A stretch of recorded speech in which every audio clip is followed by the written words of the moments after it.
एक विचारवंत म्हणतात, मृत्यू हा जीवनाचा शेवट नाही, तर एका नवीन आणि चांगल्या जीवनाची सुरुवात आहे. फक्त मृत्यूपूर्वीचे जीवन आपण कसे जगला यावर ते अवलंबून आहे. खरंच आपण विचार करायला हवा की आमचे जीवन आम्ही कसे जगत आहोत, होय ना? उपासना उपासना उपासना उपासना प्रभुजी करो उपासना प्रभुजी करो उपासना उपासना उपासना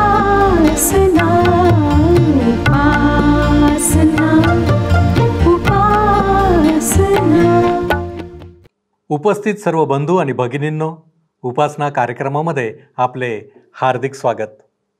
प्रियांनो, मरणानंतर काय या प्रश्नाचे कुतूहल, उत्कंठा अनेक जणांमध्ये आहे. वेगवेगळ्या विश्वासामध्ये, संस्कृतीमध्ये याची वेगवेगळी उत्तरे आम्हाला सापडतात. प्रियांनो, करिंथेतील मंडळीसमोर असेच काही प्रश्न होते. त्याबद्दल पौलाने त्यांना कोणते मार्गदर्शन केले, त्यांना काय उत्तर दिले, हे आमच्यासाठी जाणून घेणे महत्त्वाचे आहे. यासाठी आजच्या अध्ययनाकडे आपले लक्ष लावण्याचा आपण प्रयत्न करूया. तर मग चला प्रियांनो, अधिक वेळ न दवडता आपण आपल्या अध्ययनाची सुरुवात करूया. श्रोत्यांनो, ह्या दिवसांमध्ये आम्ही करिंथकरास पहिले पत्र ह्याचं अध्ययन करीत आहोत आणि 14व्या अध्यायाच्या 33 वचनांपर्यंत अध्ययन आम्ही संपवले आहे. आज 34 पासून पुढची वचने आम्ही अभ्यासणार आहोत. आम्ही पाहत आहोत श्रोत्यांनो की उपासनेमध्ये कशा प्रकारे सुव्यवस्था असावी, कारण आमचा परमेश्वर हा सुव्यवस्था असणारा परमेश्वर आहे, शांतीचा परमेश्वर आहे. तो कशाही प्रकारे गोंधळ सहन करीत नाही. 34वे वचन सांगतं, 14वा अध्याय 34वे वचन, तसेच स्त्रियांनी मंडळात गप्प राहावे, कारण त्यांना बोलण्याची परवानगी नाही. नियमशास्त्रात सांगितल्याप्रमाणे त्यांनी आपल्या मर्यादेत राहावे. आता या ठिकाणी तो कशाविषयी सांगत आहे? तो स्त्रियांनी सभेत बोलू नये असे सांगत नाही, तर तो भाषेच्या दानाच्या संदर्भात म्हणतो की स्त्रियांनी मंडळीत असताना भाषेमध्ये बोलू नये. करिंथातल्या मंडळीतली पार्श्वभूमी आपण जर लक्षात घेतली तर आपणाला ह्या वचनाचा अर्थ अधिक चांगल्या प्रकारे समजेल. पॉल त्यांच्याविषयी बोलताना म्हणतो 35 आणि 36 वचनात, त्यांना काही माहिती करून घेण्याची इच्छा असली तर त्यांनी आपल्या पतींना घरी विचारावे, कारण स्त्रीने मंडळीत बोलणे हे लज्जास्पद आहे. देवाच्या वचनाचा उगम तुमच्यापासून झाला काय, अथवा ते केवळ तुमच्याकडे आले काय? देवाचे वचन स्त्रियांनाही निश्चितपणे प्राप्त झाले. 37 आणि 38 वचने पहा. जर कोणी स्वतःला संदेष्टा किंवा आत्म्याने संपन्न असे मानित असेल तर जे मी तुम्हाला लिहिले ते प्रभूची आज्ञा आहे असे त्याने समजावे. कोणी तसे समजत नसल्यास न समजो. श्रोत्यांनो, ही खरी परीक्षा आहे. जर एखादी व्यक्ती म्हणत असेल की ती संदेष्ट आहे किंवा ती आत्मिक आहे कारण ती अन्य भाषा बोलते, तर तिने एक गोष्ट लक्षात ठेवायला पाहिजे की या ठिकाणी पॉल जे सांगतो ती देवाची आज्ञा आहे. म्हणजे स्वतःला विश्वासणारा, आत्मिक समजणारा, संदेशाचे दान आहे असे सांगणारा जो आहे त्याच्याकरिता ही आज्ञा बंधनकारक आहे. पॉल पुढे 39 आणि 40 वचनात काय म्हणतो पहा. म्हणून बंधुजनो, तुम्ही संदेश देण्याची उत्कंठा बाळगा व निरनिराळ्या भाषा बोलण्यास मना करू नका. सर्व काही शिस्तवार व व्यवस्थितपणे होऊ द्या. या ठिकाणीही उत्तम दानाची इच्छा करण्यास पॉल आम्हाला उत्तेजन देतो. स्पष्ट आहे की देवाचे वचन सांगणे हे सर्वात उत्तम असे दान आहे व मी त्यासाठी प्रभूचे आभार मानते. आता श्रोत्यांनो, आपण 15व्या अध्यायाकडे वळणार आहोत. हा अध्याय पवित्र शास्त्रातील अत्यंत महत्त्वाच्या अध्यायांपैकी एक आहे. ख्रिस्ती विश्वासाच्या सुरुवातीपासून अभ्यासकांनी पवित्र शास्त्रातले 10 अत्यंत महत्त्वाचे अध्याय निवडण्याचा प्रयत्न केला. तुम्हीही जर त्या 10 अध्यायांची यादी केली तर तुमच्या यादीत निश्चित हा अध्याय सापडेल, जसा तो ख्रिस्ती अभ्यासकांनी आतापर्यंत केलेल्या याद्यांमध्ये सापडतो. श्रोत्यांनो, ख्रिस्तानंतरच्या पहिल्या शतकात प्रभू येशूच्या पुनरुत्थानाविषयी जे पाखंडी मत उदयाला आले त्याला सडेतोड उत्तर देण्याचे काम हा अध्याय करतो. या अध्यायामध्ये पॉल तिसऱ्या मोठ्या आत्मिकतेविषयी स्पष्टीकरण देतो. सर्वात प्रथम त्याने दैहिक गोष्टींविषयी लिहिले, कारण करिंथकरांसाठी दैहिक गोष्टी फार महत्त्वाच्या होत्या, जशा त्या आजच्या मंडळीसाठीही महत्त्वाच्या आहेत. त्या दैहिक गोष्टींपासून पौलाने आपला रोख आध्यात्मिक गोष्टींकडे वळवला. प्रत्येक विश्वासणाऱ्याला कृपादान आहे ही गोष्ट किती अद्भुत आहे, होय ना श्रोत्यानो? मला तर त्यासारखी इतर कोणतीही गोष्ट रोमांचकारक वाटत नाही. विचार करा की तुम्ही आणि मी प्रभू येशूची जगाला ओळख करून देण्याच्या मोठ्या कार्यामध्ये त्याचे भागीदार आहोत. त्यानंतर पौल प्रीतीविषयी लिहितो. सर्व कृपादाने प्रीतीच्या सामर्थ्याने वापरण्यात आली पाहिजेत आणि प्रीती हे पवित्र आत्म्याचे फळ आहे. आम्ही आमच्या सामर्थ्याने प्रीती करू शकत नाही. आम्हाला प्रीती देण्यात आली आहे. आम्ही प्रीतीला सर्वात जास्त महत्त्व दिले पाहिजे, कारण विश्वासणाऱ्याच्या जीवनात प्रीती हे आत्म्याचे फळ आहे. त्यानंतर आपण तिसऱ्या मोठ्या आत्मिक गोष्टीकडे वळणार आहोत. ती गोष्ट प्रभू येशूच्या पुनरुत्थानाचे व आपल्या स्वतःच्या पुनरुत्थानाचे सत्य याविषयी आहे. जीवन हे मृत्यूबरोबर संपते असा दृष्टिकोन ख्रिस्ती विश्वासात नाही, आणि हे सत्य ख्रिस्ती विश्वासाचे सौंदर्य आहे. जे आहे तेवढेच जीवन नाही, तर मृत्यूच्या पलीकडेही जीवन आहे. ख्रिस्ती विश्वास सार्वकालिक जीवनाकडे पाहू शकतो. तो मृत्यू पलीकडचे जीवन पाहू शकतो. आणि श्रोत्यांनो, मृत्यूनंतरच्या जीवनाची आशा ख्रिस्ती विश्वासाव्यतिरिक्त दुसरे कोणीही देऊ शकत नाही. आणि या एका सत्यामुळे आमच्या जीवनाला अर्थ प्राप्त होतो. जीवनामागे काही हेतू आहे हे समजते. मला मृत्यूपर्यंतच जगायचे नाही, मला अनंत काळ जगायचे आहे. परंतु तेथे जायची मला घाई नाही. जितके दिवस मला या जगात राहता येईल तितके दिवस मी या जगात राहीन, कारण की हे जग सेवेसाठी आहे, परमेश्वराच्या गौरवासाठी आहे. या ठिकाणी राहून मी सेवा करू शकते व मला माहीत आहे की त्या अनंतकालीन जीवनासाठी माझी तयारी व्हावी म्हणून मी या जगात आहे. मला वाटतं श्रोत्यानो की या पृथ्वीवर असतानाच आपल्या कृत्यांवरून आम्हाला त्या येणाऱ्या जगात काय पारितोषिक मिळणार आहे ते ठरेल. येथून जाण्यापूर्वी मला काही चांगली कृत्ये करायची आहेत. म्हणूनच परमेश्वर मला जितके दिवस या जगात राहू देईल तितके दिवस मी या जगात राहून त्याची सेवा करू इच्छिते. प्रभू येशूला माझ्या जीवनात परमस्थान देण्यापूर्वी माझ्या समोर सतत एक प्रश्न असायचा, मृत्यूनंतर माझे काय होईल? आणि श्रोत्यानो, माझे मन मला हट्टीपणे सांगत असे की मृत्यूनंतरही मला जगायचे आहे. मला शून्यात विलीन व्हायचे नाही, मी जिवंत राहायला पाहिजे. परंतु जेव्हा ख्रिस्ताच्या पुनरुत्थानाद्वारे मला सार्वकालिक जीवनाची आशा मिळाली, तेव्हा माझ्या पृथ्वीवरच्या जीवनाला अर्थ प्राप्त झाला. म्हणूनच त्या जीवनासाठी मी प्रभूच्या साह्याने स्वतःला तयार करीत आहे. पुनरुत्थानाविषयीचा हा महान अध्याय सुवार्तेविषयक आहे. या अध्यायावरून आम्हाला समजतं की सुवार्तेचा सर्वात मोठा भाग म्हणजे प्रभू येशूचे पुनरुत्थान. खरे सांगायचे तर त्याशिवाय सर्व इतकेच काय, तर ख्रिस्ताचा मृत्यूही अर्थहीन आहे. रोमकरासपत्र 4 अध्याय 25 वचनानुसार त्याला आमच्या अपराधांकरिता धरून देण्यात आले, आम्हाला न्याय ठरविण्यासाठी त्याला पुन्हा उठविण्यात आले. त्याच्या मृत्यूमुळे त्याने आमचे पाप दूर केले, परंतु त्याच्या पुनरुत्थानाने त्याने आम्हाला खात्रीलायक व विपुल असा स्वर्गामध्ये प्रवेश दिला. त्याचे नित्यमत्व आम्हाला देण्यात आले. आमच्या अपराधांसाठी त्याला अपराधी असे गणण्यात आले व आम्हाला नीतिमान ठरविण्यात यावे यासाठी त्याला पुन्हा उठविण्यात आले. श्रोत्यानो, या अध्यायाचा अभ्यास सुरू करण्यापूर्वी आपण पुनरुत्थानाची नक्की व्याख्या काय ते पाहूया. पुनरुत्थान आत्मिक नाही तर शरीराचे पुनरुत्थान आहे. यासाठी वापरण्यात आलेल्या ग्रीक शब्दाचा शब्दशः अर्थ आहे प्रेताचे उठून उभे राहणे. आमच्या मृत शरीरांना उठविले जाणार आहे, म्हणजे आत्मिक पुनरुत्थान या ठिकाणी अभिप्रेत नाही.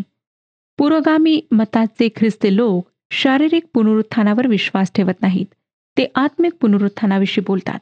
पौलाच्या काळात करिंथमध्ये आणि रोमी लोकांच्या विश्वामध्ये मृत्यू व मृत्यूनंतरचे जीवन याविषयी 3 सिद्धांत प्रचलित होते. त्यापैकी एक होता स्थित प्रज्ञवाद.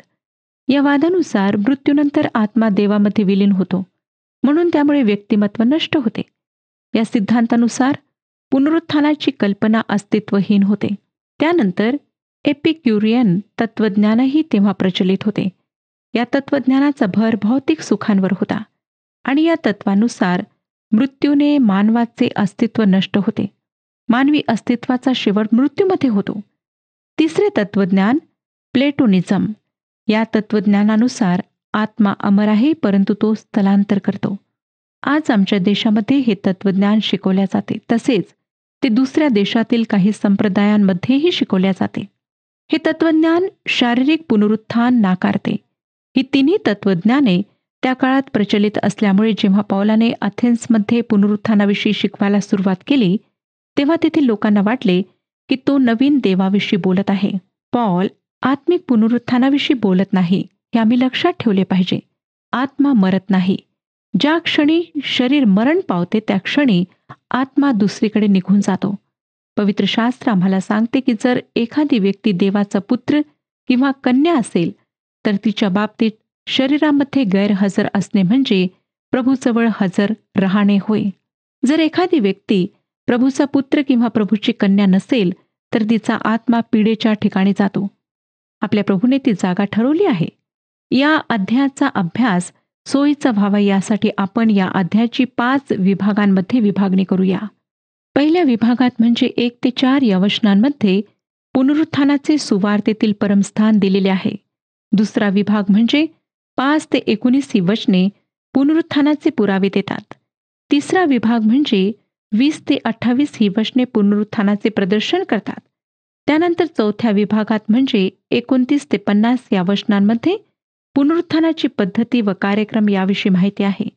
आणि शेवटच्या म्हणजे 5व्या विभागात 51 ते 58 ह्या वचनांमध्ये पुनरुत्थानाचे सामर्थ्य सांगण्यात आले आहे. आता आपण पहिल्या विभागाच्या अभ्यासाला सुरुवात करूया. या विभागात सुवार्तेतील पुनरुत्थानाचे आद्यस्थान दाखविण्यात आले आहे. पौल आम्हाला सांगतो की पुनरुत्थान हे सुवार्तेचाच भाग आहे आणि वास्तविक पाहता पुनरुत्थानाशिवाय सुवार्ता होऊ शकत नाही. डॉक्टर मकेन म्हणतात की ख्रिस्ती धर्म कल्पना व विश्वास यावर आधारित नाही, तर तो सत्यावर आधारित आहे. 10 आज्ञा किंवा प्रभू येशूचे डोंगरावरील प्रवचन म्हणजे पुनरुत्थान नव्हे. सुवार्ता म्हणजे प्रभू येशू ख्रिस्ताच्या व्यक्तिमत्वाविषयीच्या सत्यांची मालिका होय. पौलाने याविषयी कसे विधान केले ते आता आपण पाहणार आहोत. 15वा अध्याय पहिली 4 वचने सांगतात, बंधुजन हो, जी सुवार्ता मी तुम्हा सांगितली, जिचा तुम्ही स्वीकार केला, जिच्यात तुम्ही स्थिरही राहत आहात, जिच्याद्वारे तुमचे तारण होत आहे, तीच सुवार्ता मी तुम्हास कळवितो. ज्या वचनाने मी तुम्हा सुवार्ता सांगितली त्या वचनानुसार ती तुम्ही दृढ धरली असेल. नसल्यास तुमचा विश्वास व्यर्थ आहे. कारण मला जे सांगण्यात आले ते मी तुम्हा सांगून टाकले. त्यापैकी मुख्य हे की शास्त्राप्रमाणे ख्रिस्त तुमच्या आमच्या पापांबद्दल मरण पावला, तो पुरला गेला. शास्त्राप्रमाणे 3ऱ्या दिवशी त्याला पुन्हा उठविण्यात आले. या ठिकाणी प्रश्न हा उपस्थित होतो की पौलाबरोबरच सुवार्ता सुरू झाली की काय? तो म्हणतो, भावांनो, जे शुभवर्तमान मी तुम्हा सांगितले व जे मला प्राप्त झाले. श्रोत्यांनो, पौलाला शुभवर्तमान कोणाकडून मिळाले? ते कोठे मिळाले? हा प्रश्न आहे. तुम्हाला माहीत आहे की अरेबियाच्या वाळवंटामध्ये प्रभूने त्याला गाठले व शुभवर्तमान सांगितले. जेव्हा दमिश्काच्या वाटेवर प्रभू त्याला सामोरा गेला तेव्हा पौलाला हे माहीत नव्हते की प्रभूचे पुनरुत्थान झाले आहे. त्याने त्याला विचारले, हे प्रभू, तू कोण आहेस? त्याला असे स्वप्न पडले नाही की तो प्रभू म्हणजे येशू ख्रिस्त होता. पौलाला तेव्हा येशू ख्रिस्ताच्या पुनरुत्थानाची खात्री पटायची होती. त्याने विचार करून ती पटवून घेतली नाही, तर त्याने तिचा स्वीकार केला. पौल त्यांना म्हणतो की त्याने त्यांच्या समोर सुवार्ता गाजवली. ही सुवार्ता काय आहे? तो या सुवार्तेची व्याख्या थोडक्यात देतो. तो म्हणतो, शास्त्रलेखाप्रमाणे ख्रिस्त आमच्या पापांबद्दल मरण पावला आणि तो पुरला गेला आणि शास्त्रलेखाप्रमाणे तो 3ऱ्या दिवशी पुन्हा उठला गेला. ही सुवार्ता आहे श्रोत्यानो, आणि हे सत्य आहे. या 3 सत्य गोष्टींशिवाय सुवार्ता होऊ शकत नाही.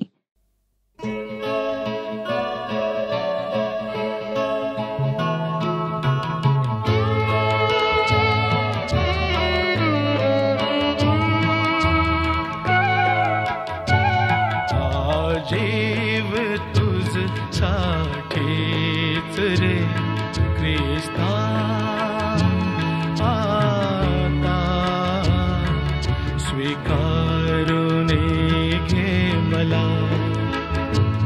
आलो मी तव दारीच रे ख्रिस्ता, आता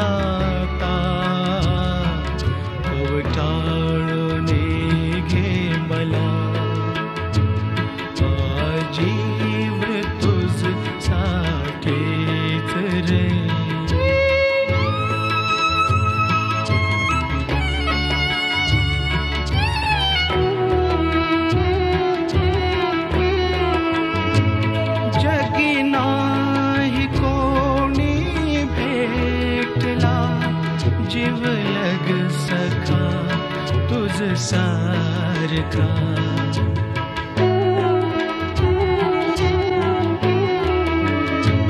जगी नाही कोणी भेटला जीव लग सका तुझ सारखा. भारावने मन जाय रे ख्रिस्ता बघता निस्वार्थ तव प्रेमा.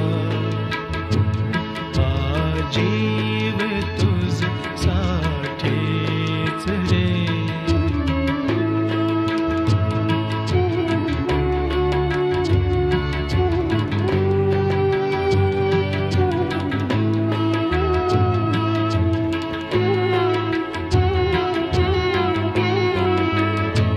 हे पाप माझे आजला ने कुठे न कळे मला.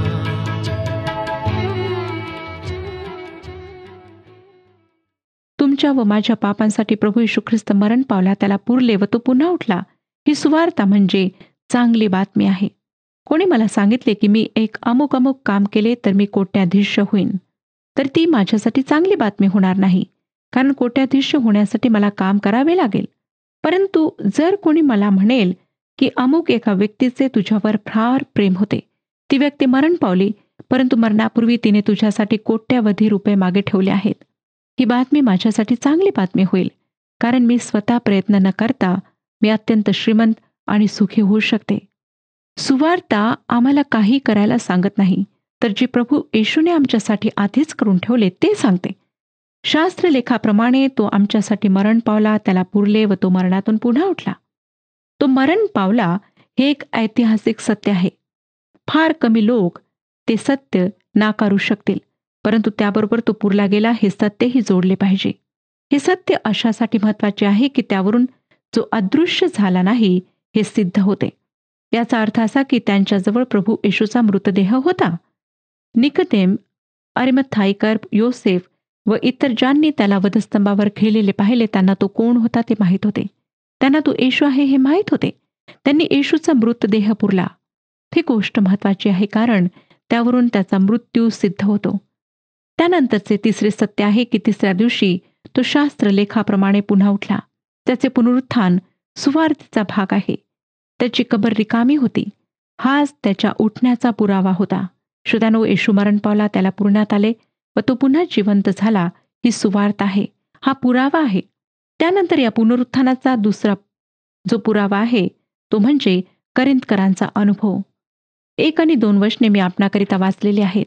या ठिकाणी तो म्हणतो, तुम्ही विश्वास व्यर्थ धरला नसल्यास, म्हणजे त्यांचा विश्वास निरर्थक नसल्यास असे त्याला म्हणायचे आहे. विश्वास निरर्थकही असू शकतो, परंतु पौल म्हणतो ज्यामुळे तुमचे तारण झाले आहे तो विश्वास. आजही ख्रिस्ती विश्वास, ख्रिस्ती मंडळी अस्तित्वात आहे, कार्यरत आहे. हे सत्य ख्रिस्ताच्या पुनरुत्थानाचा पुरावा आहे. यरूशलेम व तिच्या परिसरात अत्यंत निराश झालेले 11 जण होते. ते मासे पकडण्याचा धंदा पुन्हा सुरू करण्याच्या तयारीत होते. त्यांनी खूप त्रास नुकताच भोगला होता. जर ख्रिस्त मरण पावला होता तर त्यांना त्याच्या मृतदेहाशी काही घेणे देणे नव्हते. तो मृतदेह तेथेच राहावा अशी त्यांची इच्छा होती.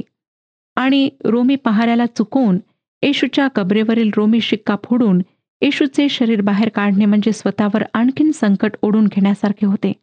ते अत्यंत निराश असताना येशू ख्रिस्त मरणातून पुन्हा उठला असल्याची बातमी त्यांना मिळाली व या सत्यामुळे हे 11 जण पूर्णपणे बदलून गेले. या क्रांतिकारी बातमीमुळे मंडळी अस्तित्वात आली. गेले 19 शतके लाखो लोकांनी कबूल केले की येशू ख्रिस्त जिवंत आहे. श्रोत्यानो, पुनरुत्थानाशिवाय मंडळी अस्तित्वात आहे ह्याचे समर्थन देता येणार नाही. माझेही ख्रिस्ताच्या मृत्यूने आणि पुनरुत्थानाने तारण झाले. आज आपण सुद्धा हा तारणाचा अनुभव प्राप्त करून घेऊ शकता. प्रभू येशू ख्रिस्त आपली वाट पाहत आहे, कारण तो जिवंत आहे. त्याची हीच इच्छा आहे की आपणातील प्रत्येकाचे तारण व्हावे आणि आपण ह्या तारणाचे भागीदार होऊन स्वर्गामध्ये त्याच्यासोबत वास करावा. ख्रिस्ताच्या पुनरुत्थानाचा पुरावा म्हणून पॉल त्याच्या साक्षीदारांची यादीच करिंथकरांसमोर ठेवत आहे. ही यादी बरीच मोठी आहे. 5वं वचन आम्हाला सांगतं, 15वा अध्याय 5वं वचन, आणि तो केफाला मग 12 जणांना दिसला. या अध्यायाच्या दुसऱ्या भागाचा आपण सध्या विचार करीत आहोत. या विभागामध्ये ख्रिस्ताच्या पुनरुत्थानाचा पुरावा म्हणजे त्याचे साक्षीदार यांच्याविषयी सांगितलेले आहे. श्रोत्यानो, आताच आपण जे वचन वाचले त्यात पौलाने केफाचा प्रथम उल्लेख केला. केफा म्हणजे अर्थातच शिमोन पेत्र, ज्याला प्रभू येशूने खासगीत दर्शन दिले. त्याविषयीची नोंद आम्हाला देण्यात आलेली नाही, परंतु येशूने पेत्राला दर्शन दिले. पेत्राने येशूचा नकार केला होता, त्याला ते संबंध सुधरवायचे होते. हे वचन आम्हाला एवढेच सांगते की येशूने पेत्राला दर्शन दिले. त्यानंतर 12 जणांनी त्याला पाहिले. आता हे 12 जण कोण असावेत? त्याने केफाला खासगीत दर्शन दिले. तो 10 जणांच्या समोर आला. त्यावेळेस यहुदा इस्करियोत मरण पावला होता. 12 हा आकडा सर्व शिष्यांसाठी सामूहिक नाव म्हणून वापरण्यात आला आहे. म्हणजे त्याचा अर्थ असा होत नाही की त्यावेळेस अगदी 12 शिष्य हजर होते आणि त्या सर्वांमध्ये जर पौलाचा समावेश केला तर ते सर्व 12 होतात. पॉल नंतर 6व्या वचनात सांगतो, त्यानंतर तो एकदम 500 पेक्षा अधिक बंधूंना दिसला. त्यातील बहुतेक आजपर्यंत हयात आहेत आणि कित्येक महानिद्रा घेत आहेत. 500 लोकांनी एकाच वेळेला येशूला पाहिले. मला वाटतं श्रोत्यानो की गालिल समुद्राच्या किनाऱ्यावर त्यांनी त्याला पाहिले असावे. त्याने त्यांना सांगितले होते की तो त्यांची गालिलात भेट घेईल. ते उत्तरेकडे निघाले असताना मला वाटते की लोकांनी त्यांना विचारले असेल, येशू ख्रिस्त तर मरण पावला, आता तुम्ही मासेमारीसाठी परत जात आहात काय? व त्यांनी त्या लोकांना उत्तर दिले असेल, छे छे, येशू तर मरणातून उठला आहे व त्याला भेटायला जात आहोत. आणि येशूचे 500 शिष्य त्याला गालिलात भेटले. त्यानंतर 7 आणि 8 वचनात पॉल काय म्हणतो पहा, त्यानंतर तो याकोबाला मग सर्व प्रेषितांना दिसला आणि जणू काय अकाली जन्मलेला जो मी, त्या मलाही सर्वांच्या शेवटी दिसला. तो याकोबाला दिसला असे म्हटलेले आहे, म्हणजे ही भेट खाजगी असावी. त्यानंतर तो इतर शिष्यांना दिसला व मग तो पौलाला दिसला. त्याचे दिसणे म्हणजे चक्षु वैसत्यम आहे. ज्याने त्याला स्वतःच्या डोळ्यांनी पाहिले त्या माणसाशी आपण ख्रिस्ताच्या पुनरुत्थानाविषयी वाद घालू शकत नाही. लक्षात घ्या की पॉल येशूच्या पुनरुत्थानाविषयी एक एक मुद्दा मांडून त्याचे सत्य प्रस्थापित करीत आहे. त्यानंतर तो स्वतःची प्रेषित म्हणून विश्वासार्हता पटवून देतो. 9 आणि 10 वचनात, कारण प्रेषितात मी कनिष्ठ आहे, प्रेषित म्हणावयास मी योग्य नाही, कारण मी देवाच्या मंडळीचा छळ केला. तरी जो काही मी आहे तो देवाच्या कृपेने आहे आणि माझ्यावर त्याची जी कृपा झाली आहे ती व्यर्थ झाली नाही. परंतु ह्या सर्वांपेक्षा मी अतिशय श्रम केले. ते मी केले असे नाही, तर माझ्याबरोबर असणाऱ्या देवाच्या कृपेने केले. पॉल स्वतःला सर्वात लहान प्रेषित समजतो. तो अतिशय नम्र आहे. पौलाची नम्रता वाखाणण्यासारखी आहे श्रोत्यानो. काही लोक नम्र असण्याचा गर्व बाळगतात, पण पॉल तसा नव्हता. तो नम्रतेने प्रेषितांमधली आपली जागा दाखवतो. तो कबूल करतो की तो अगदी लहान प्रेषित आहे, कारण त्याने देवाच्या मंडळीचा छळ केला. त्यासाठी तो स्वतःला अतिशय पापी समजतो. तरीही सर्व प्रेषितांमध्ये पॉल खूप कठोर परिश्रम करणारा प्रेषित होता आणि तरीही अतिशय प्रामाणिकपणे सांगतो की जे काही त्याने केले ते सर्व परमेश्वराच्या कृपेमुळे साध्य झाले. 11व्या वचनात, सारांश, मी असो किंवा ते असोत, आम्ही अशीच घोषणा करीतो आणि तुम्ही असाच विश्वास धरला. असे पुष्कळ ख्रिस्ती लोक आहेत की जे स्वतःला ख्रिस्ती म्हणवतात पण सुवार्तेला स्वीकारत नाहीत. जर तुम्ही येशू ख्रिस्ताचा मृत्यू, त्याचे दफन आणि त्याचे पुनरुत्थान हे सर्व नाकारत असाल तर तुम्ही ख्रिस्ती नाही. हे सर्व नाकारण्याचा तुम्हाला पूर्ण हक्क आहे. पण तुम्ही जर या गोष्टी नाकारत असाल तर स्वतःला ख्रिस्ती म्हणून घ्यायचा तुम्हाला काहीच अधिकार नाही. जेव्हा करिंथातील लोकांनी सुवार्ता ऐकली तेव्हा त्यांनी सुवार्तेवर विश्वास ठेवला. 15वा अध्याय 12वं वचन सांगतं, आता ख्रिस्त मेलेल्यातून उठविला गेला आहे अशी त्याच्याविषयी घोषणा होत आहे, तर मेलेल्यांचे पुनरुत्थान नाही असे तुमच्यापैकी कित्येक जण म्हणतात. हे कसे? जे लोक स्थित प्रज्ञता, एपिक्युरियन विचार प्रणाली व प्लेटोचे तत्वज्ञान यावर पूर्वी विश्वास ठेवणारे होते, ते पुनरुत्थान नाकारत होते. ते विशेष रीतीने येशूचे पुनरुत्थान नाकारत होते असे नाही, तर पुनरुत्थानाच्या कल्पनेवरच त्यांचा विश्वास नव्हता. श्रोत्यानो, पुन्हा एकवार पुनरुत्थानाच्या सत्याची दृढता दाखविण्यासाठी पॉल त्यांच्याशी जर तरची भाषा बोलतो. आम्ही शहामृगाच्या वृत्तीचे असता कामा नये. समस्येला सामोरे जाऊन तिचा शहानिशा करणे किंवा सत्य स्वीकारणे हेच रास्ता आहे. श्रोत्यांनो, मी एका बांधलेल्या पायावर उभी आहे. तो पाया एक खडक आहे आणि तो खडक येशू ख्रिस्त आहे. तो मृतांमधून परत आला. पॉल ख्रिस्ताच्या पुनरुत्थानाचे महत्त्व पटवून देत आहे.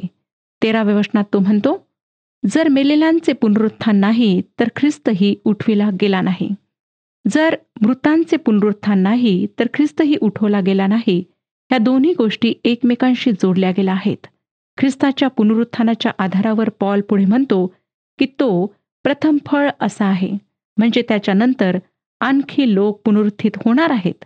तो प्रथम फळ आहे व त्याच्या पुनरागमनाच्या वेळेस जे त्याचे आहेत त्यांचे पुनरुत्थान होईल. काय श्रोत्यांनो, आपणाला हे आश्वासन प्राप्त झाले आहे? जर नाही तर येशू ख्रिस्ताजवळ या, त्याला आपले जीवन समर्पित करा. परमेश्वर आपणा सर्वांस आशीर्वाद देव. हा कार्यक्रम आपणास आवडला काय? आता आम्हाला एक मिस कॉल करा आणि आपण पुढील विजेता होऊ शकता.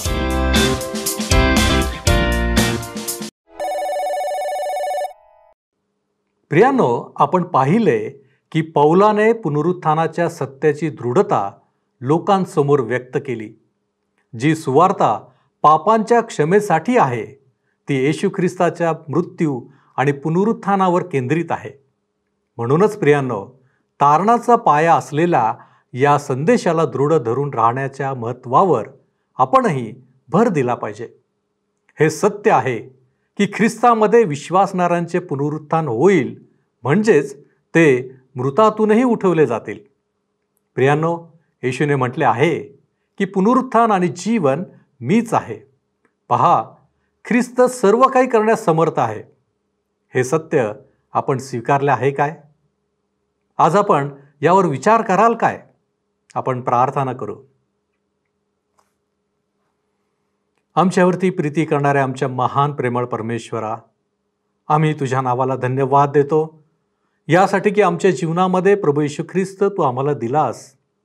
त्याच्याने आमची ओळख झालेली आहे आणि ख्रिस्ताने आमच्यासाठी आमच्या जीवनामध्ये काय केलं आहे हे देखील आम्ही जाणलेलं आहे. आणि म्हणूनच प्रभू परमेश्वर देवबापा, ख्रिस्ताचं पुनरुत्थान आमच्या जीवनामध्ये किती महत्त्वाचं आहे हे आम्हाला आज कळलेलं आहे.